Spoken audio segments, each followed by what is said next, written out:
এটা খুব ইণ্টাৰেষ্টিং ঘটনা আছিলে মই ক'ৰবাত কৈছিলোঁ অতি মানে থিয়েটাৰত যে ঘূৰি ফুৰোঁ সেইটো সদায় মই আগতে কৈয়ে থওঁ আৰু দেই অৰ্গেনাইজিং টিমক যে মোৰ বাথৰুমটো ভাল হ'ব লাগিব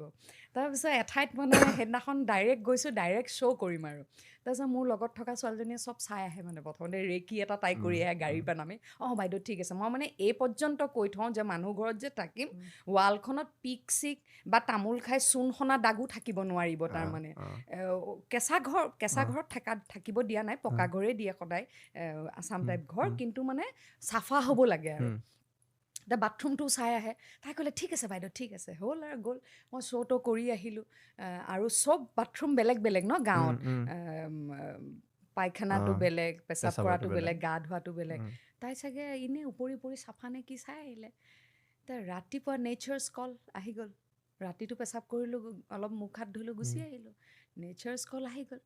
বাথৰুমটোলৈ গ'লোঁ ইমান মানে মোৰ জোৰে লাগিছে মই মানে গুচিও আহিব নোৱাৰোঁ তৎক্ষণাত কি কৰিম তাতে হুক নাই ভিতৰত অকল ৰছী এডাল আছে ৰছীডালো মানে বান্ধিব পৰা জেগা নাই এতিয়া মই কি কৰিম এতিয়া মই মানে ৰ'বও পৰা নাই হেৰিও পৰা নাই ৰাতি ঠিকছে খাই দিলোঁ একদম খানা খোৱালে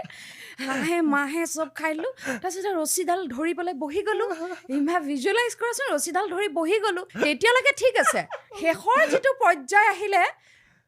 পানীটো লাগে এতিয়া এৰি দিলে কেৰকে গুচি যায়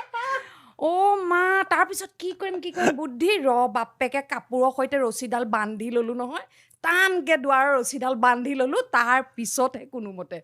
তাৰপিছত গৈ মই দাদা এটা গজাল মাৰি দিবচোন ৰছীডাল বান্ধি থোৱাৰ এইটো একো ছিষ্টেম নাই ভিতৰত